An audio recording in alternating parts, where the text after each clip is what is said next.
It's me, that's right. I'm not dead. I know my upload schedule kind of indicates that I am, but when you're dealing with motivational issues, it kind of makes it hard to push through a project, and that's about as enjoyable as death. But death it does not make. I'm going to make at least one video every month and a half, every 6 weeks. At least one good video that I can put effort into. I think I want to move away from the Me Monday stuff.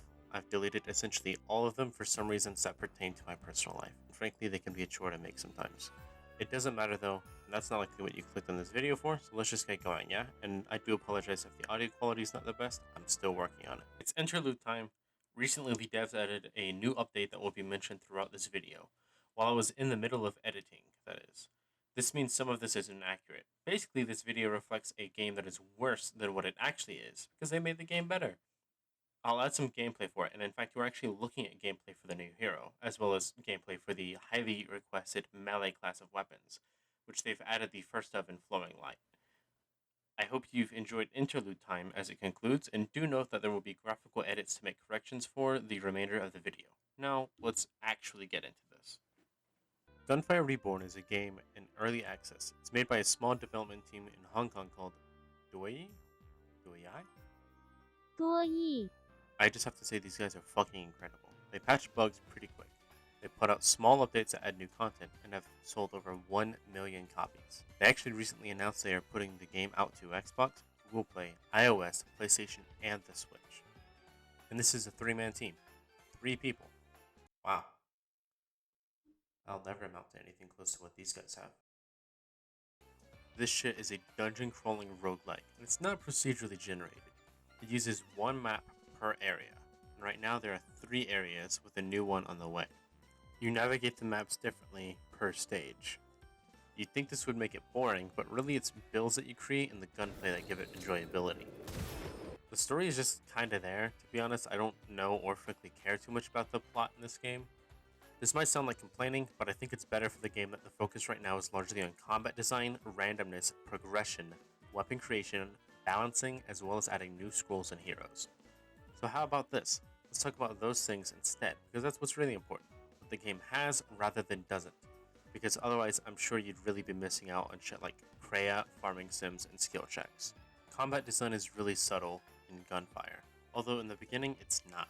Like, look at this worm guy. He's an asshole the first time you fight him. You go here, and you can't get away from his fire laser breath, and then you fucking die. That's fine, get close to him. He doesn't have hands, you can't throw him.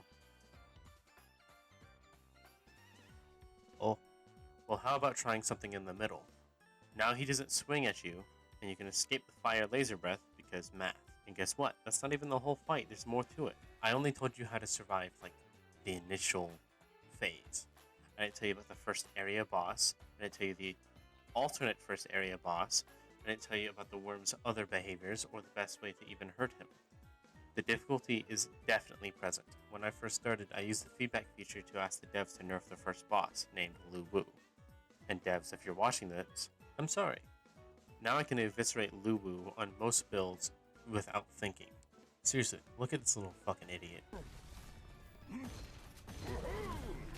This is because the difficulty is rooted in some mechanical skill, so being able to dodge attacks on the fly and aim, but also just normal game knowledge. So that would be stuff like knowing how certain weapons work, how scrolls and ascensions compare with weapons and their inscriptions, as well as how each enemy works. And then there are enemies that will spawn with traits, like making them move faster, take less damage, less crit damage, or maybe even after you deplete their health, they will stay alive for an additional 5 seconds and then explode. There are 3 types of hit points and 3 elements, essentially copy-pasted from Borderlands. Armor, shield, and flesh, with the elements being fire, shock, decay. When you combine 2 elements, you get a new effect. Fire and shock inflicts confusion. The afflicted will start to attack other enemies. Fire and decay creates explosions. Decay and shock inflict miasma, which is a damage over time effect on steroids. Runs have variety through some random means. There are occult scrolls, which are kind of like various items in Binding of Isaac. You may have to do something to unlock them, and they have a bunch of different effects. More critical damage, but you have body shot damage. Move significantly faster, but you can't dodge. Move slower, but you have a 50% chance to ignore damage. Not all the scrolls are like this. Some of them are just flat benefits, such as gaining HP whenever you pick up copper. And then there are curse scrolls, stuff like halve your critical damage, or one that makes it so that you can't inflict elemental effects at all. It might not make sense why there would be curse scrolls, but it actually plays into a really interesting give and take, where you can kind of gamble with a red chest. A red chest, when you open it, instead of just giving you items, will give you a series of choices. These choices will have you give a scroll, copper, or HP for a series of different things. So you can trade a portion of your health now to raise your max HP or even your shield. Often you'll have options that will increase in cost in exchange for a reduced chance of getting these curse scrolls. That isn't to say curse scrolls are all bad. Maybe you would like to pick them up because there are 2 scrolls in the game wherein curse scrolls either don't matter, so you can completely ignore the risk here, or you can benefit from this risk. When combined, curse scrolls are just a free damage up. Then weapons have inscriptions: normal, rare, exclusive, and Gemini. Normal are smaller stat changes. Rare are bigger ones, but they often have a cost. Exclusive can be weapon altering, adding another projectile or changing the mechanic of your weapon so that it has a whole new potential. Gemini is a series of 4 inscriptions that if your other weapon has the same, it becomes active for both, but if you don't have 2 of the same Gemini, it does nothing. I really like these, and they can contribute to some insane synergies and even make your build. You can get a ridiculous 11 times crit multiplier with the critical boost scroll I mentioned earlier. And of course, there is the random aspect of what weapons drop. Right now, there are 42 weapons in the game. They get a varying number of inscription slots based on where in the run you got the weapon. So there's even incentive to keep picking up new weapons instead of just upgrading the ones that you got at the beginning of the run.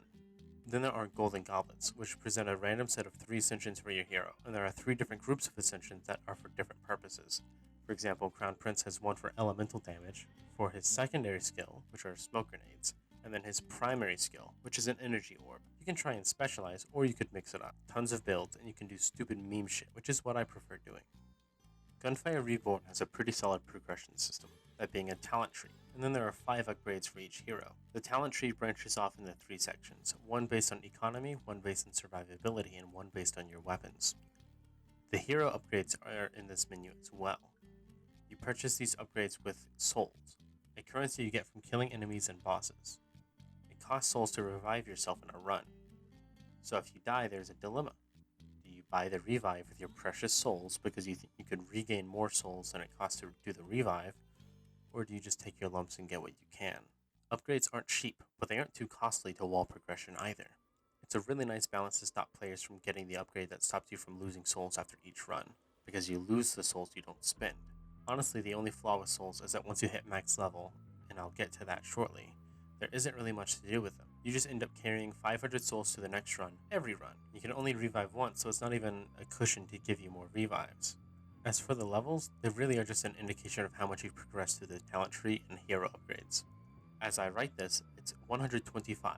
Each hero has 5 levels, and a new hero is on its way, so it'll be bumped up to 130 and then will change again in the future whenever they rework the talent system. The community has been suggesting a cosmetic system that uses souls for the unlocks, but I think that would just run into the problem of players getting the cosmetics they want and still not having a purpose for the souls. Or they would eventually have all cosmetics and there would be no purpose again for those souls. Something that lets you reroll golden goblets would be nice. You can reroll the peddler with a certain talent upgrade to get different scrolls or weapons. You can reroll inscriptions with red chest. A means to influence Ascension RNG would be great. The weapons are truly phenomenal, even just the default weapon, Foundry. Foundry is a little revolver that levels itself based on the lowest level weapon you have. You can hold 2 weapons other than Foundry. Anyways, there's other really neat stuff, and they mostly have their own niche. I'll cover my top 5 favorite weapons to give you an idea. Firstly is Wild Hunt, the big, double-barreled shotgun. It's got a kind of small special effect that can have a really big impact. Basically, it shoots both when you hit the fire button and when you let go of it. So you can click and then hold, and then you can reload to cancel that second shot, if you just want to fire one shot off. Or just do 1 or 2 normal clicks and you'll do some of the strongest close range burst damage in the whole game. If you can use certain scrolls or synergies, you can actually have more than the typical 2 or 4 shots in them. So you could really put out some damage with spam clicking. Second favorite goes to Hell. It's another shotgun, but this one is a pump shotgun. It just feels really good to shoot. It pierces enemies and barriers, it hits hard, and has great range even if it becomes more accurate at that range. And then you feed it a little fish to reload it. Seriously, how could you not love this? Third goes to Double Caliber. It's a sniper that fires 2 shots at a time that twist around each other in a helix pattern until they hit their target. If you land both shots as crits, you get them both refunded into the magazine. I like to play this weapon as both a sniper and a shotgun, as it hipfires really nicely and is still functional at range. Fourth goes to Tire Cannon. It's a pretty basic rocket launcher, but you can do so much with it. It's seriously the most versatile explosive weapon in the game in my opinion. Once you start to better understand the synergies in this game, it might make more sense why I've added a generic rocket launcher to my top 5. Finally, there's Aura of Venom. It's a corrosive pistol that can use its alt fire to do a rapid burst from the mag until it's empty. And it shoots really fast whenever it's doing that burst, so it can shred enemies with ease, especially when you land those critical hits. Enough weapon talk though, I can't cover all 42 weapons. I can cover the balancing however, which is done mostly with care as there are a couple buffs I strongly disagree with. When Glimmering, a kunai that explodes shortly after impact, was added, it was beyond overpowered. Like you could create a click macro and it would just effortlessly give you wins because it did so much damage that whether you hit crits or not did not matter. The devs pretty quickly nerfed it to a reasonable level as they don't really over nerf weapons. They do overbuff things. Justice is a remote detonating grenade launcher. The devs took the ammo class from special to large, they buffed the velocity of its grenades, the blast radius, the elemental effect chance, and then doubled the mag size.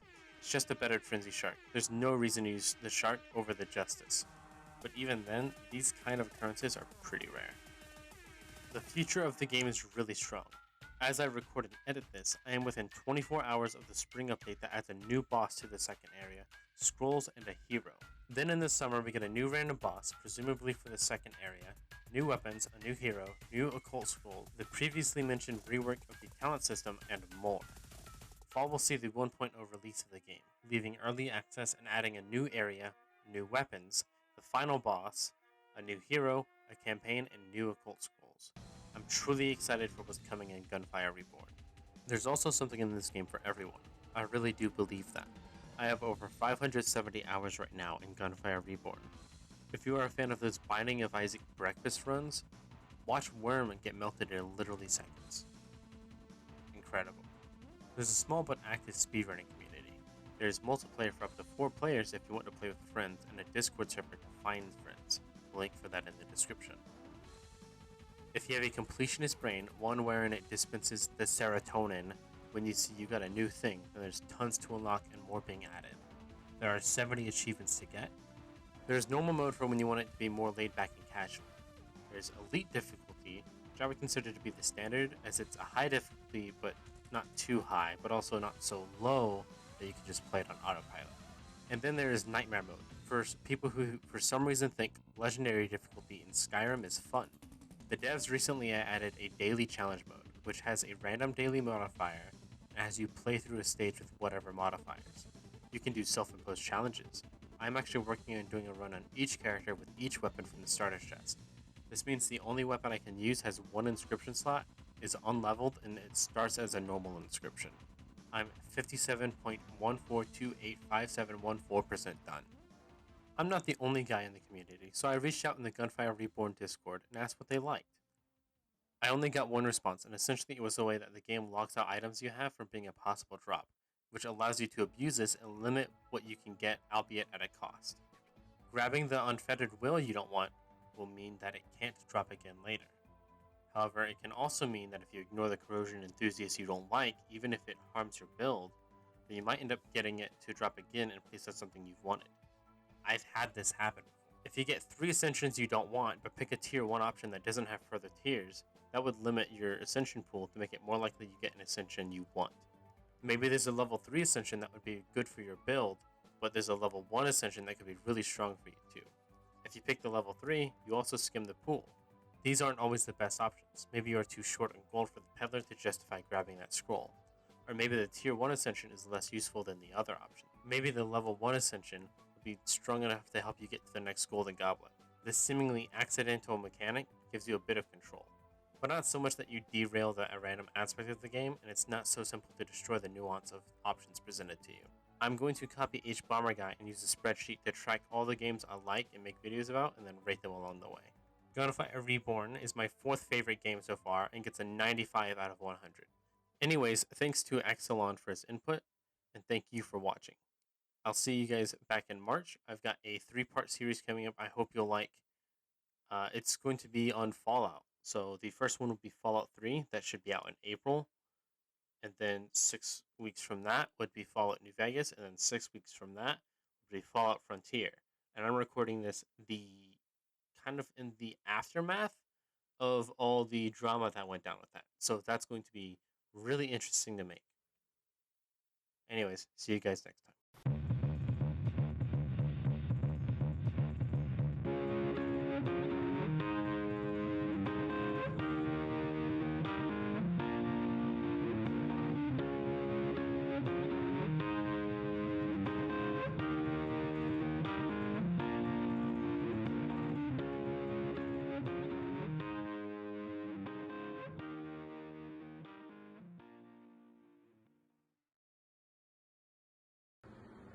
Where's it at? Where's it at?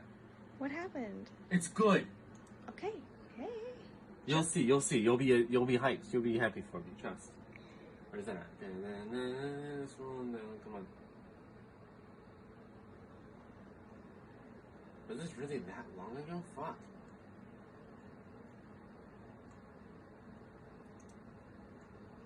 New hero is coming. A sniper whose skills, talents, and ascensions are related to lightning damage. Any good ideas about names related to thunder or lightning, etc.? Share with us. For example, Hypercurrent. By the way, your suggestions may be adopted. Smiley face. Bolt from the blue. I have the storm. Amp it up. Shock and awe. So bolt from the blue. Bolt from the blue. It's in the game, baby.